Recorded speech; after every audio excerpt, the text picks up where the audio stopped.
அனைவருக்கும் தினம் ஒரு தகவல் சார்பாக இனிய வணக்கங்கள். இன்றைக்கி நம்ம பார்க்க போகிற பதிவு முருகனுடைய சக்தி வாய்ந்த ஒரு பதிவு.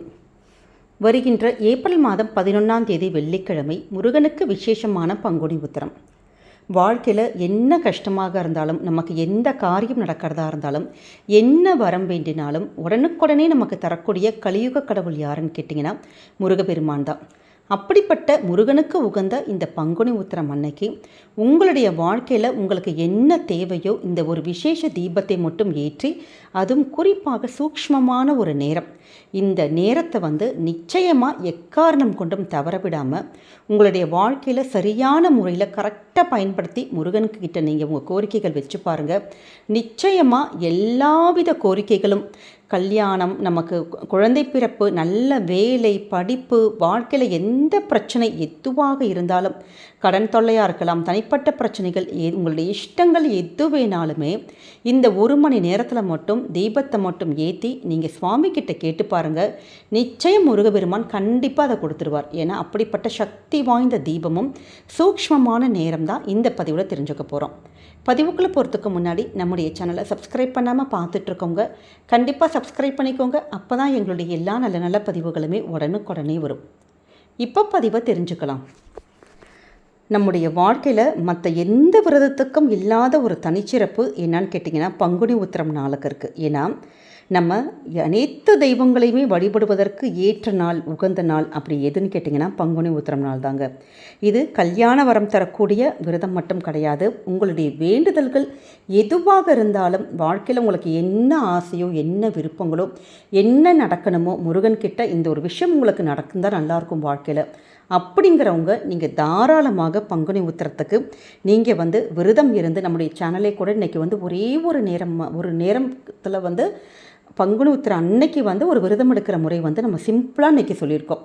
கண்டிப்பாக அந்த வீடியோ பார்க்காதவங்க அந்த வீடியோவையும் போய் பார்த்துக்கோங்க. ஏன்னா எப்பயுமே எந்த நாளாக இருக்கட்டும், எந்த ஒரு விசேஷங்கள் இது மாதிரி நம்ம ஒரு கோரிக்கைகள் வைக்கிறீங்க, உங்களுக்கு வாழ்க்கையில் ஒரு சில விஷயங்கள் நடக்கணும் அப்படிங்கிறப்ப அட்லீஸ்ட் நம்ம ஒரே ஒரு நேரம் மட்டுமாச்சும் விரதம் இருந்து நம்ம வழிபட்டு நம்மளை வருத்தி முருகன்கிட்ட இப்படி கேட்குறப்ப கண்டிப்பாக அந்த ஒரு விஷயங்கள் நமக்கு வெற்றி கிடைக்கும். நமக்கு உங்களுக்கு அடுத்த பங்குனி உத்திரத்துக்குள்ளே உங்களுடைய வாழ்க்கையில் நல்ல ஒரு செட்டில் ஆக்கி நம்மை நல்ல ஒரு உயர்ந்த நிலைக்கு வைப்பாருங்கிற ஒரு ஐதீகம் இருக்குது. ஏன்னா இந்த உத்திரம் நட்சத்திரத்துக்கு அதுதான் விசேஷமே. எப்படி அடிமட்டத்தில் இருக்கிறோம், ரொம்ப டவுனில் இருக்கோம் வாழ்க்கையில், மனசளவாக இருக்கட்டும், உடலளவில், நம்முடைய அந்த பொருளாதாரத்தில் எல்லா அளவுலேயுமே ரொம்ப டவுனாக இருக்கிறவங்க கூட நீங்கள் பங்குனி உத்திரம் அன்னைக்கு முருகனை மட்டும் கெட்டியாக பிடிச்சிக்கிட்டா போதுங்க. உத்திரம் சொன்னாலே நமக்கு சொல்லுவாங்க பார்த்தீங்களா, வீட்டோட உத்திரம், அதாவது மேல்குறை, உங்களை வாழ்க்கையில் உயர்ந்த ஒரு நிலைமைக்கு நல்ல நம்ம எல்லாருமே நம்மளை எட்டி பார்க்கக்கூடிய அளவுக்கான ஒரு உயரம் நம்மளை எல்லா வகையிலையும் நம்மளை உயர்த்துவார். அதுதான் இந்த பங்குனி உத்திரத்துக்கான ஒரு ரொம்ப விசேஷமே. அப்படிப்பட்ட ஒரு முருகனை, சக்தி வாய்ந்த ஒரு நாளை நம்ம விசேஷமான ஒரு தீபம் ஏற்றி விசேஷமான ஒரு சூக்ஷ்மமான நேரத்தில் நம்ம வழிபட்டால் அப்போ அது எவ்வளோ ஒரு பலன்கள் கிடைக்கும். அப்படிப்பட்ட நேரமும் அந்த தீபத்தை பற்றி தான் நம்ம இன்றைக்கி தெரிஞ்சுக்க போகிறோங்க. இதற்கு உங்களுடைய பூஜை அறையில் நீங்கள் என்ன செய்யணும்னு கேட்டிங்கன்னா, உங்கள்கிட்ட பெரிய, அதாவது ஒரு மீடியம் சைஸ் பித்தளை தட்டு இருந்தால் தாராளமாக எடுத்துக்கலாம். பித்தளை தட்டு எங்கள் கிட்ட அப்படி இல்லைம்மா அப்படிங்கிறவங்க ஒரு வாழை இலை இருக்கும் பார்த்தீங்களா, கண்டிப்பாக வீட்டில் வாழை இலை நமக்கு மரம் இல்லாட்டி கூட கடையிலையாச்சும் நம்ம வாழை இலை வாங்கிக்கலாம். அதனால தான் இந்த பதிவு கூட 2 நாளைக்கு முன்னாடியே கொடுத்துரும், நம்ம எல்லாத்தையுமே ரெடி பண்ணி வச்சுக்கணுங்கிறதுக்காக. அப்படியே நீங்கள் வாழை இலை எடுத்துக்கலாம், இல்லாட்டி பித்தளை தட்டு எடுத்துக்கலாம், உங்கள்கிட்ட என்ன அவைலபிள் இருக்கோ அதை எடுத்துக்கோங்க. இந்த தீபத்தை இந்த முறையில் ஏற்றினா தான் விசேஷமே. ஏன்னா பங்குனி உத்திரத்துக்கு இப்படி நம்ம தீபம் ஏற்றி வழிபட்டால் நம்முடைய வேண்டுதல்கள் நடக்குங்கிற ஒரு ஐதீகம் இருக்குது. அதனால தான் இதை ஷேர் பண்ணுறோம். அப்படிப்பட்ட அந்த தட்டில் நம்ம என்ன பண்ணணும்னு கேட்டிங்கன்னா, பச்சரிசி நமக்கு வெள்ளிக்கிழமையில் வந்திருக்கிறது கூடுதலான விசேஷம், மகாலட்சுமிக்கு உரியது. அப்படி எல்லா கிரகங்களுக்கும் உரிய ஒரு தானியம் தான் பச்சரிசி. அப்படி பச்சரிசி ஒரு பக்கம் எடுத்துக்கோங்க. இன்னொரு பக்கம் நம்ம அங்காரகனுக்கு உரிய, முருகனுக்கு உரிய துவரம்பருப்பு.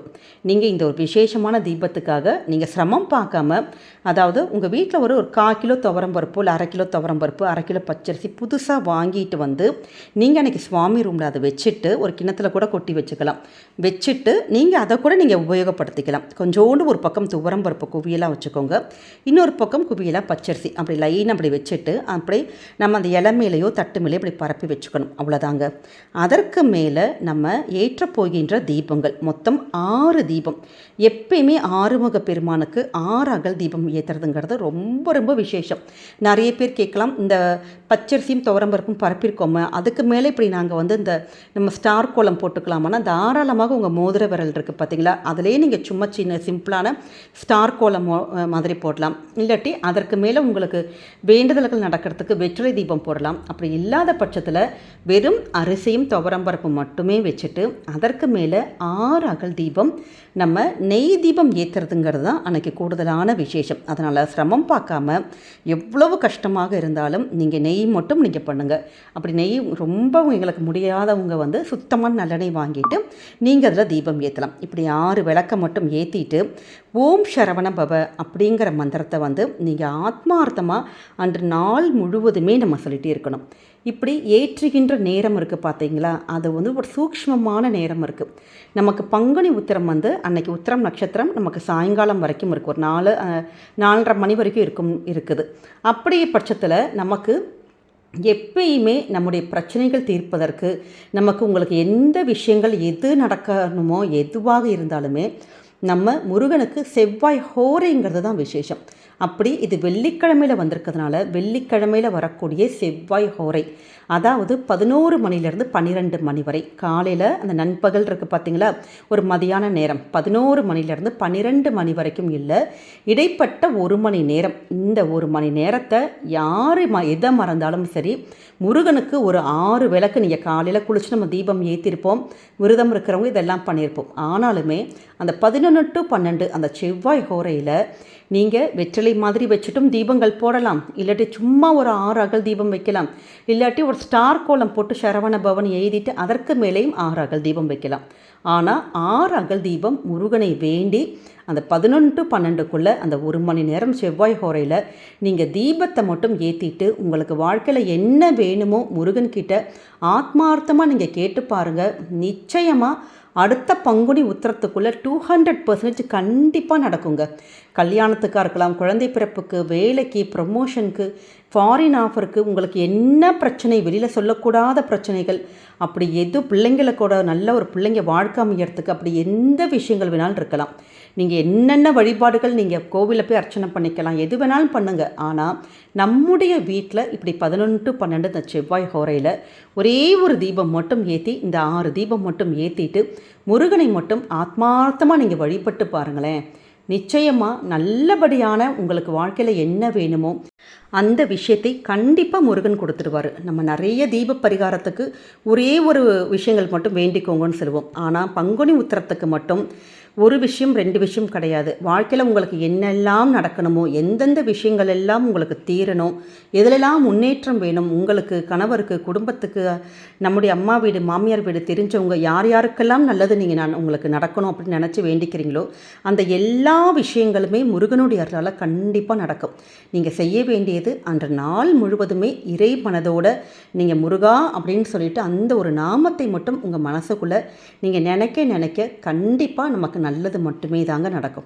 அதனால் நிச்சயமாக நமக்கு வந்து வரக்கூடிய செவ்வாய் ஹோரையில் 11 to 12 அந்த ஒரு நேரத்தை மட்டும் கண்டிப்பாக தவற விடாதீங்க.